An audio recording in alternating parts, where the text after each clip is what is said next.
Assalamualaikum warahmatullahi wabarakatuh. Selamat berjumpa kembali dengan saya.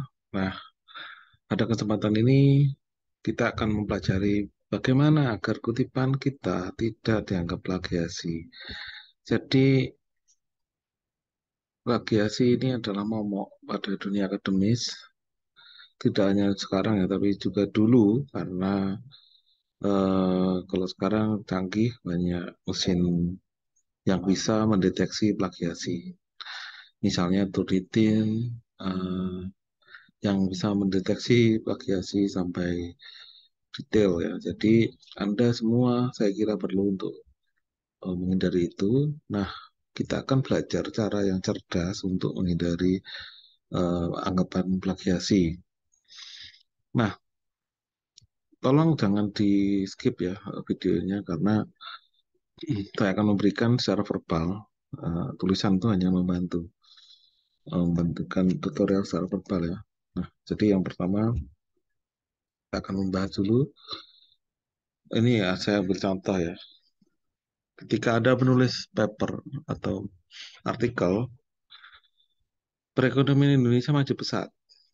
Nah, maka akan timbul pertanyaan, siapa yang bilang mana? Mana yang bilang? Jadi, siapa yang bilang perekonomian Indonesia maju pesat? Dan mana? Ya, jadi mana artikel atau merujuk kepada siapa gitu ya. Pertanyaan lagi, barometernya siapa? Barometernya apa? Ukurannya itu apa? Kalau dibilang maju pesat, ya. Cara mengukurnya bagaimana? Metodenya seperti apa? Nah, jadi kalau Anda menulis seperti itu, pasti Anda akan dianggap menulis tanpa ada dukungan referensi atau tidak ada dasarnya. Nah, padahal dasar itu kan kita kutip kemudian kita gunakan sebagai apa namanya pijakan kita agar kita bisa mengatakan ini kan. Tetapi kan pada kenyataannya saya pernah baca tapi lupa di mana gitu atau pernah mendengar ini tapi lupa di mana. Nah, kutipan itu fungsinya adalah untuk itu, untuk memberikan informasi pada apa yang kita pernah dengarkan sebagai apa namanya sebagai alasan kita bisa mengatakan ini, mengatakan perekonomian Indonesia maju pesat. Kalau tidak kan ya berarti Anda sama saja dengan ngawur yang ngomong kosong, tidak ada dasarnya. Nah, jadi kutipan itu fungsinya itu. Nah, bagaimana dengan seni menyitasi? Tadi sudah saya singgung, mengapa kita harus citasi? Citasi itu adalah mengutip ya bahasa lainnya. Jadi kita harus mengutip apa yang pernah dituliskan oleh orang lain atau hasil penelitian yang pernah dituliskan orang lain. Kenapa harus menyitasi? Itu pertanyaan yang pertama. Nah, mengapa harus menyitasi? Karena kita butuh pijakan. Kita pernah membaca itu. Berarti kita bisa berpendapat seperti ini itu karena kita pernah mendengar sebelumnya. Anggap saja eh, Ahmad Dhani, seorang produsen musik atau pentolan grup Dewa 19 itu pernah mengatakan gini, apakah ada benar musik yang benar-benar baru? Apakah ada benar-benar lagu yang benar-benar baru? Tidak ada. Lagu itu rata-rata terinspirasi oleh lagu-lagu sebelumnya. Misalnya Dewa terinspirasi oleh Queen, misalnya ya banyak Cassiopeia gitu ya. Anda kalau kurang tahu Cassiopeia, mungkin Anda harus tahu tentang musik Jepang tahun 80-an, 70-an. Atau kalau Anda pernah mendengar mengapa kok kita itu suka Peter Pan atau Noah sekarang ya, atau suka mm, The Fly atau dulu ya The Fly, terus kemudian ada musik-musik sekarang itu pun juga banyak inspirasi dari grup band yang namanya U2 tahun akhir 80-an itu U2 namanya ya. Musiknya itu ditiru sampai sekarang dan grup band lainnya itu sukses untuk mempengaruhi banyak musisi dunia. Atau sebutlah Beatles ya, Beatles itu juga pernah mempengaruhi, tapi eh, apakah itu tidak terinspirasi oleh musik sebelumnya? Pasti pernah. Dulu mereka terinspirasi oleh musik sebelumnya yang pernah mereka dengar, lalu mereka mengubahnya menjadi bentuk yang baru. Demikian juga apa namanya, eh, Queen atau Beatles itu pasti dulu pernah terinspirasi musik sebelumnya. Jadi inspirasi-inspirasi itu yang kalau di dunia musik mungkin tidak ditulis ya, tapi kalau di dunia akademik itu wajib ditulis. Anda terinspirasi dari siapa? Anda bisa mengatakan ini karena apa? Itu ya. Jadi kita akan belajar caranya menyitasi. Ada yang kutipan yang secara langsung dan tidak langsung. Jadi kita akan pelajari dua itu. Dan apa yang kita mesti hindari dalam dalam meditasi ya? Apa yang harusnya kita hindari? Nah, pertanyaan pertama, mengapa harus meditasi? Tadi sudah saya ungkapkan, karena fungsi akademis adalah fungsi akademisi itu salah satunya adalah menulis ilmiah. Jadi kita diwajibkan menulis ilmiah, entah itu artikel, entah itu skripsi, tesis, disertasi, dan itu semuanya harus yang tataran ilmiah. Yang dimaksud ilmiah itu tidak harus penelitian ya, bisa juga hasil penelusuran atau hasil pemikiran atau apa ya. Kemudian yang kedua, karena ilmu pengetahuan itu saling terkoneksi. Di seluruh dunia itu ilmu pengetahuan saling terkoneksi. Ya kecuali kalau Anda hidup di gua, menganggap Indonesia cuma di Indonesia saja. Tapi sebaiknya ilmu pengetahuan itu terkoneksi. Minimal ya seluruh Indonesia lah terkoneksi. Jadi kalau mengecek plagiasi, mengapa kok sekarang harus diunggah gitu ya. Eh, Minimal abstraknya harus diunggah ke portal akademik kampus itu karena untuk skripsi atau tesis disertasi itu karena memang untuk mengecek apakah ada plagiasi. Kemudian bisa kalau kita monetasi itu bisa menempatkan posisi penelitian kita itu ada di mana. Misalnya ada dalil atau ada penelitian tren penelitian itu bisa melanjutkan bisa juga bisa pertama ya pertama itu bisa untuk mengikuti apa ya membuktikan teori itu benar atau kajian trennya itu benar atau kedua merevisi atau mengoreksi tren itu atau teori itu dikoreksi. Bisa juga yang ketiga adalah Anda menentang teori itu atau tren itu. Dan yang keempat, bisa untuk mengaplikasikan teori atau tren itu untuk hidup apa untuk kegiatan-kegiatan yang praktis. Jadi itu fungsinya. Posisi kita ya, posisi sebagai peneliti. Misalnya Anda meneliti novel begitu ya. Nah, posisi Anda sebagai peneliti itu bagaimana? Apakah Anda meneliti ulang dengan teori yang sama, metode yang sama, meneliti ulang, karena bisa saja hasilnya berbeda, ya tidak pernah benar-benar sama, kecuali kalau Anda meneliti uh, misalnya matematika begitu ya, di Amerika atau di Indonesia sama saja. Tapi kalau Anda meneliti misalnya kucing, ya kucing di sini dan kucing di Amerika mungkin beda. Kalau Anda meneliti bahasa, kata aku saja dalam bahasa Indonesia tidak sama dengan, tidak benar-benar sama dengan I dalam bahasa Inggris. Jadi seperti itu. Jadi banyak lah ya yang bisa kita eh, kontribusikan kepada ilmu pengetahuan dan bagi kemanusiaan. Jadi ilmu itu kan tujuannya bermanfaat bagi pengetahuan, bagi ilmu, dan tentu saja ujungnya adalah bagi seluruh umat manusia. Karena ilmu adalah penerang. Kalau ilmu sebagai penerang, kita ketika jalan jadi lebih bisa melihat lebih jelas. Kan kalau kita tidak punya ilmu ya remang-remang mungkin ya, atau gelap bahkan kita berjalan itu pun bingung mau kemana. Kalau Anda punya ilmu, Anda bisa terang. Misalnya Anda punya ilmu bahasa. Ketika ada orang berbahasa, Anda sangat terang melihat fenomena itu sebagai sesuatu yang seperti apa. Bagi orang yang menekuni ilmu komunikasi, dia fokus pada aspek komunikatifnya. Jadi dia lebih terang tentang komunikasi yang efektif itu seperti apa. Atau bagi orang yang meneliti geologi, mungkin dia begitu ya terang sekali kalau melihat eh, gejolak bumi atau tentang batu-batuan itu dia akan sangat mudah bagi dia untuk apa ya berpikir tentang bumi. Jadi ilmu itu memang gunanya untuk penerang bagi umat manusia.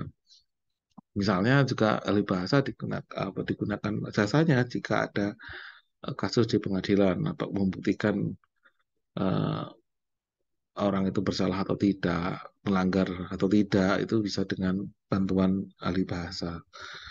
Jadi memang fungsinya adalah untuk kepentingan umat manusia.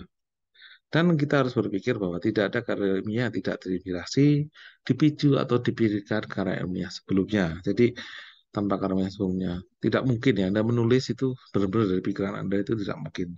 Kalaupun iya, berarti Anda tidak di dunia akademik, mungkin ada di dunia nujum ya, di dunia nujum, dunia paranormal, bukan akademik. Nah, sumber pustaka yang kita bisa cari, bisa kita baca dulu. Sebenarnya kalau menulis itu, sebelum menulis itu biasakan membaca dulu. Jadi Anda tahu kondisinya, Anda tahu wilayahnya, ya, eksplorasi dulu. Nah, eksplorasi ini adalah kita membaca literatur. Nah, literatur itu bisa berupa buku beri-SSB, ISBN ya, International Serial Book Number. Bisa juga membaca tugas akhir, misalnya skripsi, tesis, disertasi, atau artikel ilmiah yang berupa proceeding atau jurnal. Nah, itu adalah tiga yang utama biasanya dijadikan rujukan untuk karya ilmiah. Nah, ketika ini kan tidak kalau zaman sekarang tidak susah ya, cukup dicari di internet bisa ada, tidak perlu berkunjung antar perpustakaan. Saya masih ingat sekali pada waktu saya mengerjakan skripsi, saya harus mencari tesis tahun 76. Skripsi saya tahun 2000-an, kemudian saya harus mencari tesis tahun 76. Karena tesis itu memberikan petunjuk tentang objek kajian saya yang pernah diteliti tahun 76. Tentu karena bahasa berubah tahun 76 dengan tahun 2007 ya ketika itu ya. Saya meneliti itu sudah berubah ya, sudah penggunaannya sudah berubah dan saya bisa membuktikan perubahan itu seperti apa. Maka skripsi ini layak dilanjutkan. Kalaupun saya meneliti yang sama pun sebenarnya tidak apa-apa, asalkan saya bisa bisa memberikan perspektif yang atau hasil yang tidak sama. Kemudian eh, artikel ilmiah ini sangat bisa dicari ya karena semua dosen sekarang atau semua peneliti sekarang kalau mau namanya apa mencari atau namanya baik itu harus mengunggah karya ilmiahnya di internet. Kalaupun tidak di Google, cari di ResearchGate ya, ResearchGate ada banyak sekali. Atau kalau Anda sudah punya Google Scholar ya Google Scholar, banyaklah Garuda dan sebagainya. Tapi cari di Google dulu yang paling umum. Dan Anda bisa mencari dengan cara tertentu. Kalau toko buku ya tidak disarankan ya, karena bukan berarti tidak boleh apa yang dijual tidak boleh dicatat, tapi sebaiknya karya ilmiah yang kita kutip itu kecuali teori ya, kecuali teori itu didapatkan dari hasil penelitian sebelumnya. Jadi untuk yang non teori, yang bukan teori, bahasan teori itu harusnya dari jurnal-jurnal ya, atau proceeding atau tesis skripsi disertasi boleh. Kalau buku itu berarti udah final ilmunya. Jadi maksudnya seharusnya ilmu yang sudah final. Jadi lebih cocok jadi landasan teori.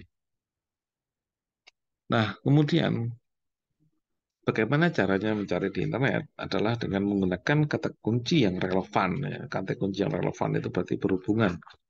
Nah, yang dan Anda perlu ini sudah saya singgung tadi, karya ilmiah apa yang wajib disitasi?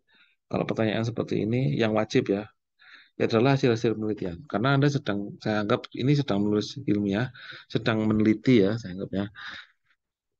Karya ilmiah yang wajib disitasi atau dikutip adalah hasil-hasil penelitian. Ini bisa tugas akhir, bisa artikel hasil penelitian, bukan hasil pemikiran ya, hasil penelitian. Bisa yang relevan, yang dimaksud relevan itu bisa objek penelitiannya, bisa relevan teorinya, bisa metodenya, bisa sumber datanya, bisa semuanya. Nah, itu relevan. Atau lokasi penelitian mungkin sama ya, mungkin bisa relevan lah ya. Asalkan eh, ada relevannya. Dan buku itu opsional. Seperti yang saya katakan tadi, buku itu harusnya final ya, bukan sudah tidak berbentuk buku lagi. Apa sudah berbentuk buku itu berarti sudah teori ya biasanya ya, untuk teori aja. Kecuali seorang peneliti membukukan artikel-artikel hasil penelitiannya. Nah, itu tidak apa-apa. buku kumpulan hasil kumpulan artikel hasil penelitiannya. Nah, saya ambil contoh. Kalau saya ingin meneliti tentang ini belum ada yang menulis ya, seingat saya ya sebelum ada yang menulis kajian tata bahasa terhadap kata-kata bantu dalam bahasa Indonesia. Ini temanya. Judulnya bisa nanti dulu. Saya paling malas kalau sebenarnya paling malas ketika skripsi itu harus mengajukan judul dulu. Maaf loh ya, bukan berarti ini. Ketika kita mengkaji judul dulu, berarti kita sudah membatasi segala kemungkinan. Lebih baik kita tentukan temanya dulu.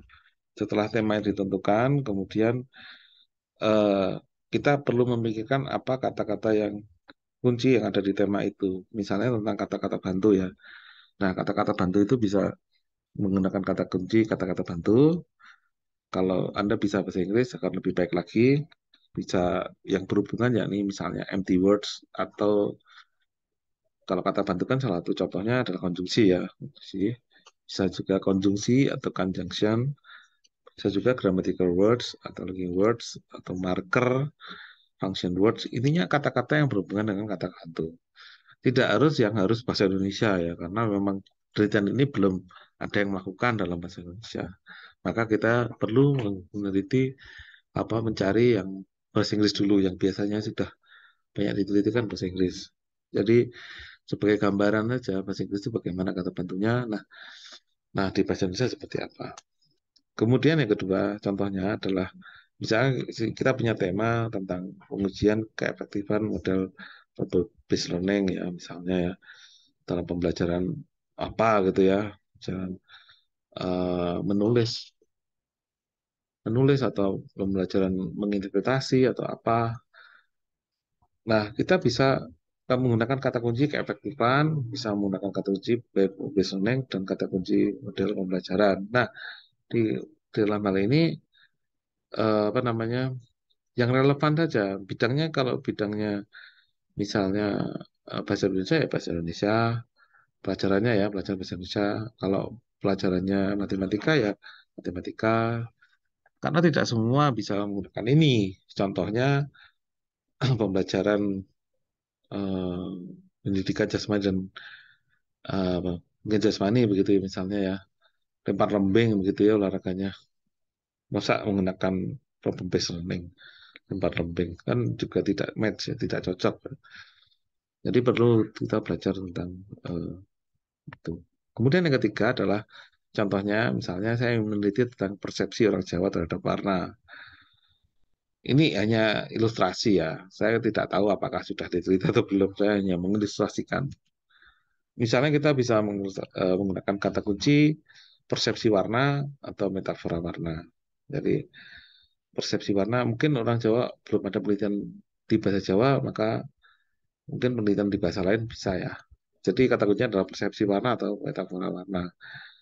Eh, ini kalau nggak salah tahun 70-an sudah pernah dikaji dalam bahasa Inggris itu bagaimana persepsi orang terhadap warna. Misalnya ketika orang Jawa melihat warna langit itu tidak sama dengan orang misalnya orang Inggris untuk melihat langit ya. Karena ya beda lah kalau mereka lebih suka sun apa matahari bersinar.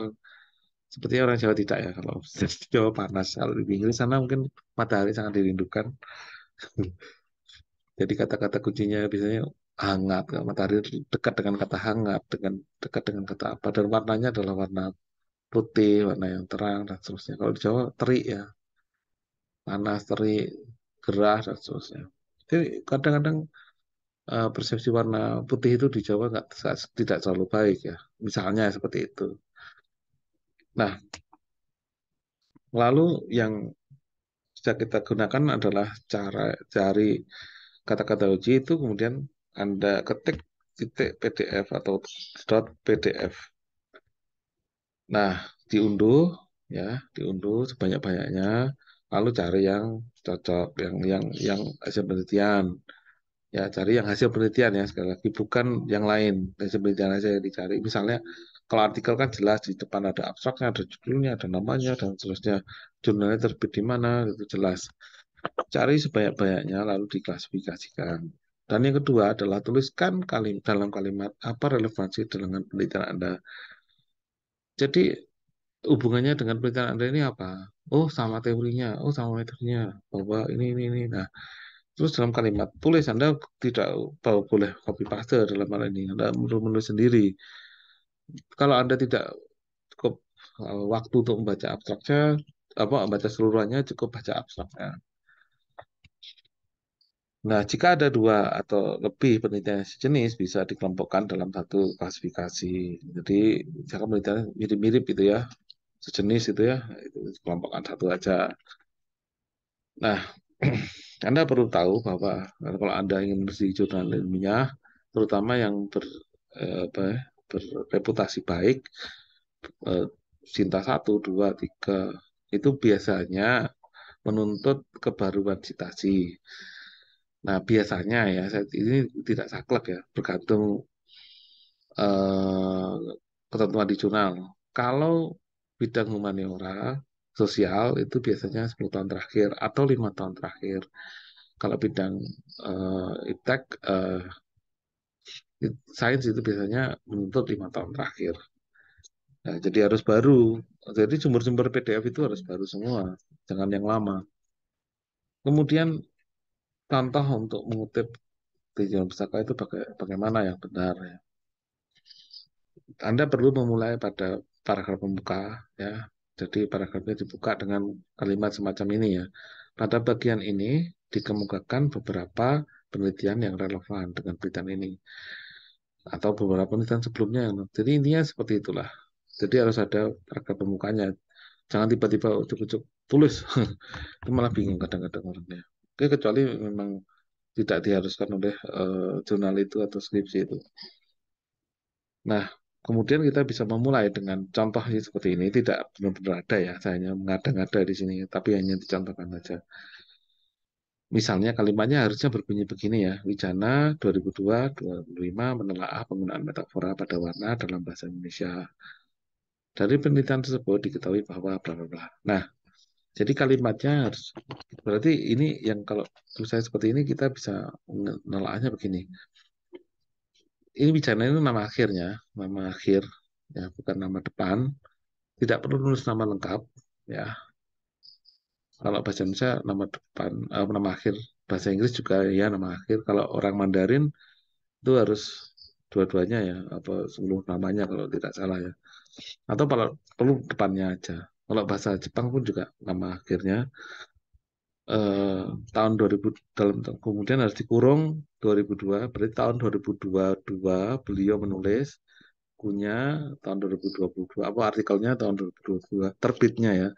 Dan halaman yang dikutip ini halaman 25 ya. Jadi beliau ini menelaah, jadi ini hasil pembacaannya. Bukan tulisannya begini terus kita masukkan begitu tidak, tapi Pidjana itu dia nulis judul metafora perdebanan bahasa Indonesia. Nah, kemudian kita bisa membahasakan dengan Pidjana, kita sendiri yang membahasakan ya, bukan orang lain, bukan tulisannya. Menelaah penggunaan metafora pada warna dalam bahasa Indonesia. Dari penelitian tersebut diketahui bahwa jadi kita itu mengutip ya, jadi informasinya yang kita ambil. Kalau cuma informasi yang kita ambil, tetap harus dicantumkan sumbernya, tidak boleh tidak. Ya, yang keliru kan cuma kita kutip terus kemudian ada yang langsung diambil kalimatnya, tidak, itu keliru ya. Ya, jadi kita hasil hasil hasil pembacaan kita terhadap artikel itu. Contohnya lain seperti ini. Berdasarkan kajian yang dilakukan Mas Toyo 2022, 2020, ya, boleh ini tanpa tanpa halaman boleh nggak? Boleh, kalau sekarang boleh. Kalau Anda cukup apa eh, yang singkat itu seperti ini, boleh. Tapi kalau tidak ada tahunya bagaimana? Tidak boleh. Nah, itu harus ada minimal ada tanya. Masyarakat Jawa tradisional sulit membedakan beberapa warna, misalnya biru dan hijau atau jingga atau merah. Ya, jadi Mas Toyo menulis tentang masyarakat Jawa, begitu ya judulnya ya. Jawa tradisional, persepsi masyarakat Jawa terhadap warna, gitu misalnya ya. Nah, kita kutip nih tulisan beliau, karena bukannya dengan penelitian kita yang tentang metafora warna dalam bahasa Jawa gitu ya. Wah, ada penggunaan, ada bedanya nih. Nah, kita cek saja di Jawa begini, gitu ya. Kalau kita berbicara kita tentang metafora dalam bahasa Indonesia, apa dalam bahasa Jawa, ternyata Mas saya pernah menulis tentang masyarakat Jawa tradisional sulit membedakan beberapa warna, dan di beritanya judulnya lain ya, tidak sama. Tapi berhubungan dengan tulisan kita. Ini sudah termasuk citasi. Jadi tidak perlu ya, tidak perlu itu buang-buang waktu jika misalnya Anda tuliskan seluruh proses penelitiannya itu buang-buang waktu dan terlihat sekali hanya menambah-nambah halaman. Misalnya begini, Wicana menulis artikel, menulis penelitian dengan judul begini, teorinya begini, metodenya seperti ini, hasilnya seperti ini. Itu kan Anda buang-buang tenaga, buang-buang waktu, nambah-nambah halaman aja.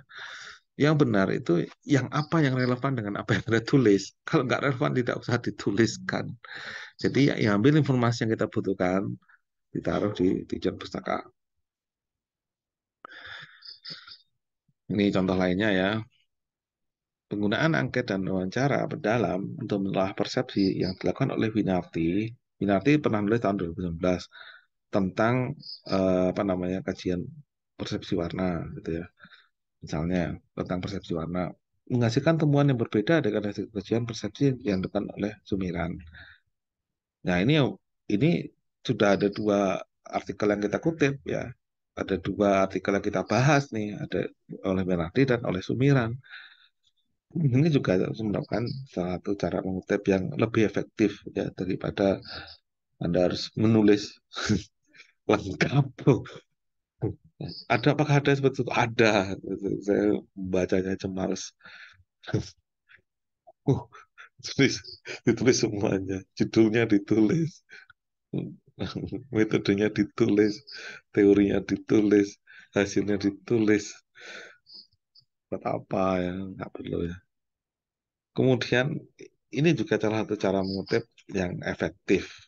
Karena itu hasil dari kita baca dan kita menggeneralisasi yang umum begini ya. Yang maksudnya menggeneralisasi itu berarti menyimpulkan ya,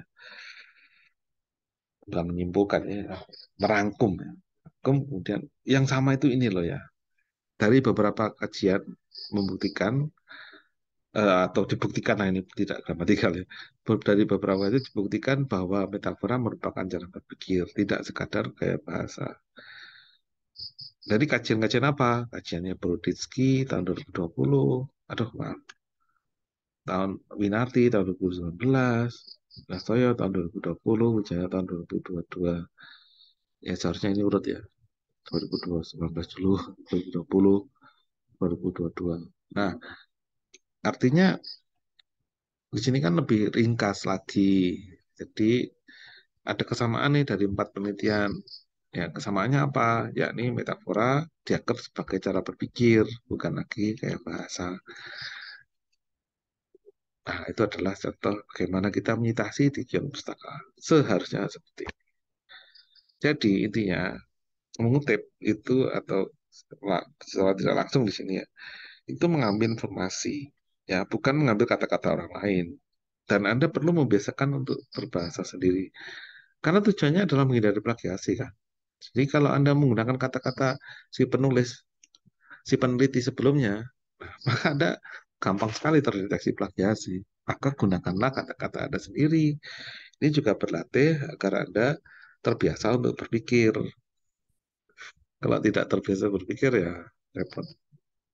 Nah, perhatikan contoh dalam mengerti teori. Kalau ini teori ya. Kalau tadi tinggal pustaka, sekarang pada teori.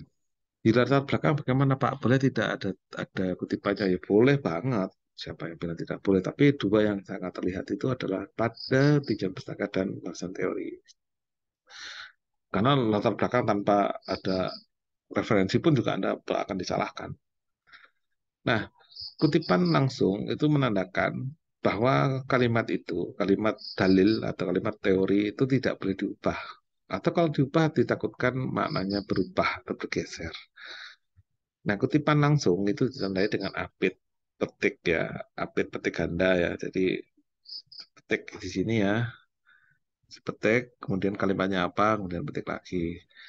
Nah, ini kalimat yang di dalamnya ini nanti tidak boleh diubah. Kalau Anda ubah karena ditakutkan kalau diubah maknanya berubah atau itu bukan murni atau memang sulit kalimatnya diubah atau sakral tidak boleh diubah. Ya, saya ambil contoh saja. Kalau kita mengutip kemarin di pembukaan Piala Dunia ada surat di Quran surat apa ya? Saya lupa. Tentang manusia itu harus Tuhan menciptakan manusia berbeda-beda dalam rangka saling mengenal. Hujarat ayat 13 ya, misalnya. Itu harus sama persis, nggak boleh kalimatnya Anda tambahi satu kata pun, nggak boleh. Komanya Anda ubah, nggak boleh. Ya memang nggak boleh. Itu kalimat seperti itu tidak boleh diubah. Nah, kalimat tidak boleh diubah itu harus dipetik. Karena ya itu jangan ya, kalau itu jangan diubah. Nah, Pak, kalau semua kutipan tidak langsung, kutipannya langsung semua bagaimana? Tidak mungkin ya. Pasti kutipannya ada yang kutipan yang tidak langsung. Semakin banyak Anda menggunakan kutipan langsung, itu menandakan Anda tidak berpikir. Ya kecuali kan Anda belajar agama, maksudnya menulis tentang teks agama, ya tentu terpaksa harus ada. Nah, karena kutipan tidak langsung, menandakan Anda mengampu menginterpretasi dalil atau teori. Menginterpretasi itu berarti kan memahami, kemudian bisa membuat dengan kalimat kita sendiri. Maka kalau belajar yang efektif itu sebenarnya dulu itu bukan belajar kemudian kita menghafalkan, tapi belajar kemudian kita memikirkan apa yang kita pelajari, kemudian ya terakhir menuliskan dalam catatan dengan kata-kata kita sendiri. Nah, itu belajar yang lebih efektif. Nah, teknisnya bagaimana mengutip tidak langsung dan langsung itu kalau kutipan langsung menggunakan apit ganda ya, apit petik ganda. Kemudian bentuk bahasanya sama persis. Kalau kutipan tidak langsung tidak menggunakan petik ganda dan menggunakan cara berbahasa sendiri, tidak boleh menggunakan gaya bahasa si penulis. Nah, teknik dalam menuliskan referensi tadi sudah dikemukakan sedikit di awal. Anda perlu menuliskan angka tahun dan nomor halaman ya tadi ya. Nah, ini ya tahun dan angka halaman. Nah, kalau tadi belum jelas nih saya perjelas ya. Misalnya Mas Toyo 2019 2020 halaman pada nomor halaman 16 dia punya kalimat metafora tidak hanya hadir sebagai bentuk kiasan. Nah, misalnya kalimatnya begini gitu ya. Ini saya seperti ganda. Artinya saya kutip langsung. Bagaimana membuat kalimat ini menjadi kalimat kutipan kita? Nah, kita bisa membahasakan dengan seperti ini. Mas Toyo 2020 halaman 16 menyatakan bahwa metafora bukan hanya bahasa figuratif. Nah, kalau bentuk kiasan itu kan kalau dalam ilmu bahasa kan bentuk-bentuk kreatif, bentuk-bentuk figuratif. Jadi saya gunakan saja bahasa figuratif. Jadi kan informasinya sama, tetapi redaksinya berbeda. Bisa juga dengan kata menurut ya, menurut Mas Toyo. Kalau di sini menyatakan, ya, ini menyatakan, ini menurut kan beda. Kalau menurut Mas Toyo menyatakan, nah itu ada gak logis itu, nalarnya terbalik itu. Menurut Mas Toyo, metafora tidak lagi sekadar bentuk-bentuk kias. Jadi ini kan bentuk kiasan. Nah, saya ganti saja dengan bentuk-bentuk kias. Kemudian yang ketiga, metafora tidak sekadar bentuk-bentuk non literal. Arti nama lain dari kiasan adalah non literal. Jadi ini sudah variasi yang berbeda lagi. Jadi tidak mungkin dianggap plagiasi dari kalimat yang pertama di kalimat yang atas ini. Ini kan kalimat aslinya kan tidak sama persis dengan. Jadi pasti tidak akan dianggap sebagai plagiasi. Seperti itu ya. Nah, bagaimana cara cerdasnya kalau Anda masih aja tinggal plagiasi? Itu jadi caranya adalah intinya ya. Yang pertama adalah menggunakan kutipan tidak langsung. Artinya Anda membahasakan ulang kutipan itu. Nah, contoh cara membahasakan ulang itu yang pertama adalah mengubah struktur kalimatnya. Kalau pasif jadi aktif, kalau aktif menjadi pasif. Itu cara yang sederhana. Yang kedua adalah mengganti diksi atau pilihan kata yang digunakan. Tadi sudah saya contohkan, pilihan katanya digunakan. Kemudian yang ketiga adalah Anda perlu fokus hanya mengambil informasi intinya, tidak seluruhnya. Karena yang mau nulis kan Anda, bukan Anda ngutip ya.